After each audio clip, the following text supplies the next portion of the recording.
Y ahora les ofrecemos este vídeo gracias a... Convertimos tu trading en una experiencia gourmet.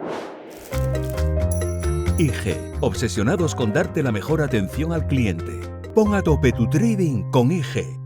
Mónica Rein Gómez Acebo, directora de inversiones de banca privada en Banco Sabadell. Mónica, ¿qué tal? Muy buenos días. Hola, buenos días, ¿qué tal? Feliz año, aunque sea ya todo un poquito tarde, ¿no? El 16 de enero, pero todavía no todo da, enero ¿no? se puede felicitar el año, o sea que felicidad, feliz año. Igualmente, Mónica, feliz año y sobre todo que este 2023 nos quite determinadas cosas que en el 22 nos han estado martilleando, ¿no? Como dando golpes en la mano todo el día y diciendo, oye, a ver si pasa esto, ¿no? ¿Qué cabe esperar ya, después del 2022 que hemos tenido con los bancos centrales a estas alturas? ¿Qué cabe esperar de ellos en este 2023?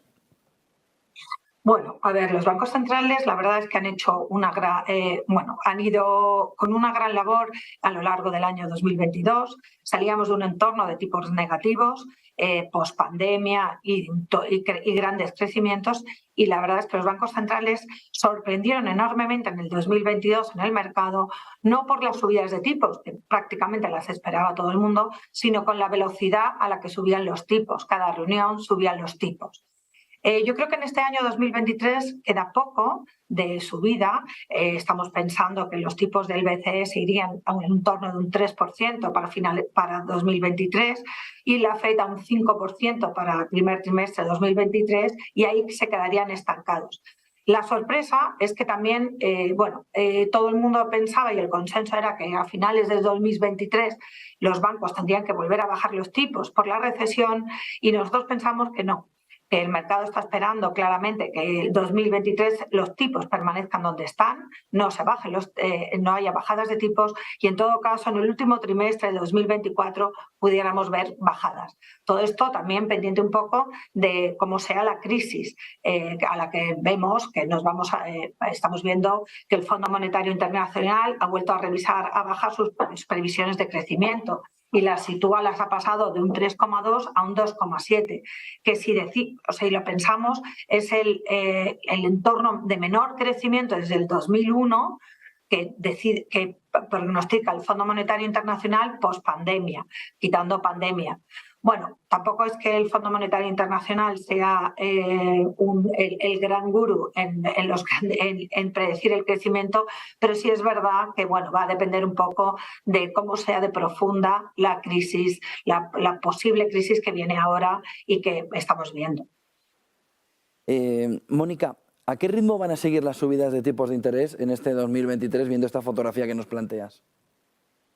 Bueno, yo ya te digo, yo creo que no va a haber grandes subidas, que los tipos, al BCE lo que le quede para llegar a un 3% y a la FED para llegar a un 5%. Hay que pensar que a pesar de que estemos en crisis, por ejemplo, en el mercado americano, que ya hemos visto en todos los mercados, tanto en Europa como en Estados Unidos, los picos de inflación, en Estados Unidos hay que pensar que la inflación, el 70% viene ligada a alquileres y a incremento de precios de salarios, ¿vale? Entonces, los alquileres están disparados, el mercado inmobiliario no lo vemos cayendo de momento en Estados Unidos y el incremento de salarios ha parado un poco, pero efectivamente sigue existiendo y están casi en pleno empleo, lo cual, yo no creo que dé ninguna parada al poco margen, las pocas subidas que quedan de parte de la FED.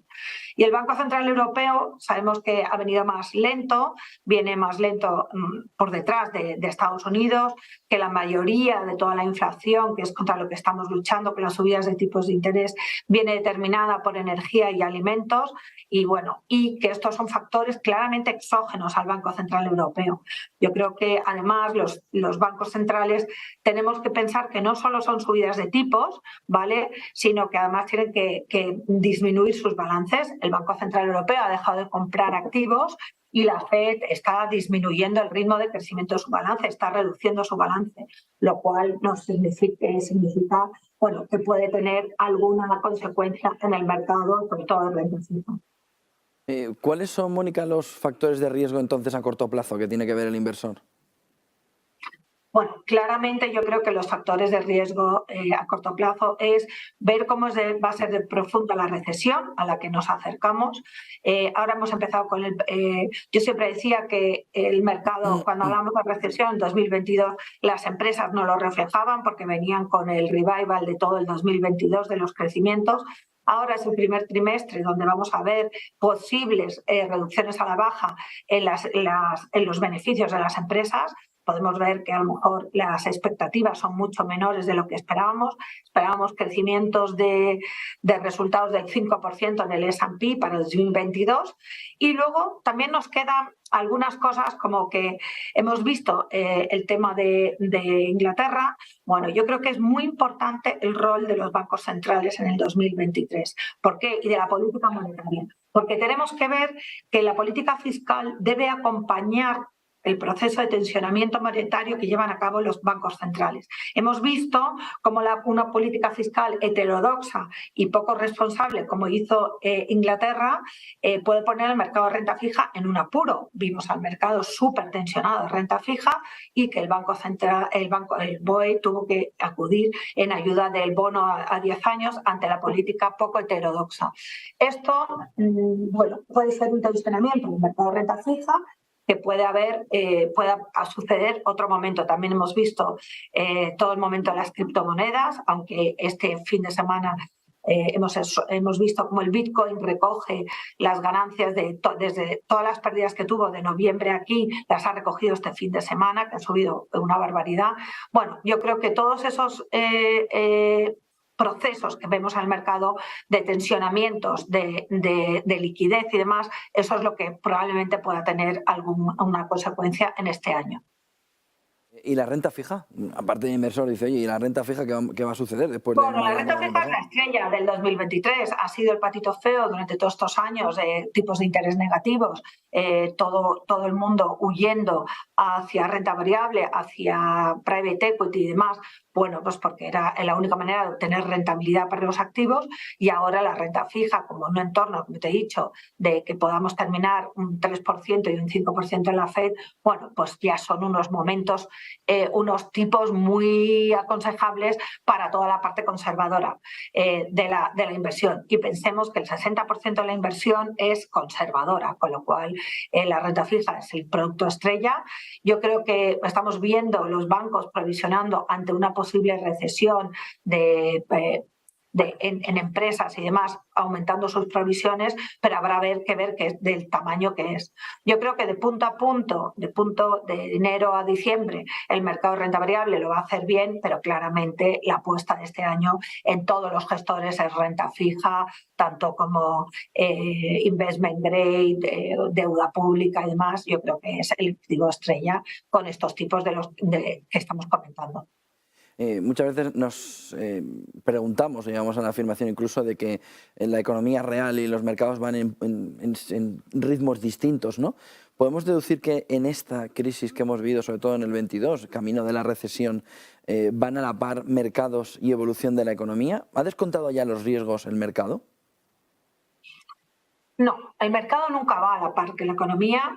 Tenemos que pensar que el mercado, sobre todo si estamos hablando del mercado de renta variable, el mercado renta variable es un mercado de expectativas. Las expectativas cambian a medida que van saliendo datos. Yo diría que el mercado renta variable anticipa como en una media de 6 meses lo que va a pasar. Por eso pienso que aunque tengamos recesión y nosotros pensamos que la recesión no va a ser muy profunda y que, bueno, estamos acompañados. De hecho, Goldman Sachs ya habla de que no va a haber recesión en Estados Unidos, que no existe la recesión, que los mercados van a seguir creciendo. Yo creo que los mercados anticipan un poco. Creo que este año, a partir del segundo trimestre, los mercados lo harán muy bien en los mercados de riesgo. Estamos viendo que hay grandes inversiones. Y en Europa, bueno, creo que Europa se ha quedado un poquito más atrás, pero sí que claramente será un año bueno. Bueno, lo han descontado todo lo que está encima de la mesa el mercado más o menos lo tiene descontado. Ahora hemos empezado este año con unos grandes crecimientos en renta variable. Vamos a ver cómo son los resultados de las compañías y los resultados de las compañías ex bancos, porque los bancos con este entorno de tipos de interés claramente lo van a hacer muy bien.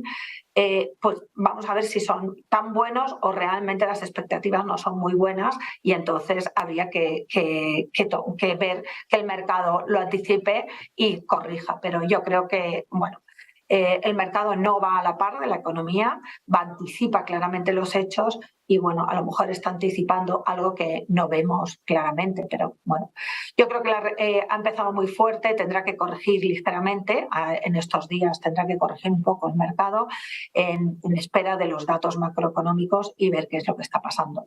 Porque, bueno, inflación ya hemos visto que está bajando, el dólar sigue fuertísimo y no veo ninguna razón por la que vaya a bajar.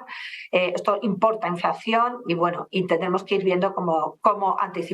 Por eso te digo que yo creo que claramente el activo estrella para este año es la renta fija, donde tenemos un entorno de tipos de interés altos, de donde venimos.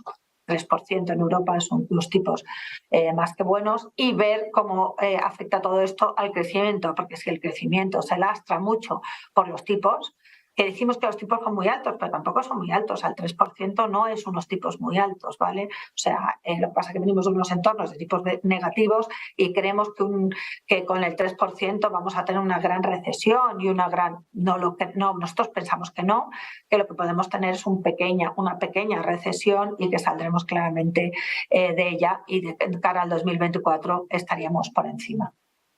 Muchísimas gracias, Mónica Rein Gómez Acebo, directora de inversiones banca privada en el Banco Sabadell. 9:56, buen día, gracias por toda esa visión. Buen negocio, Mónica. Gracias, hasta luego.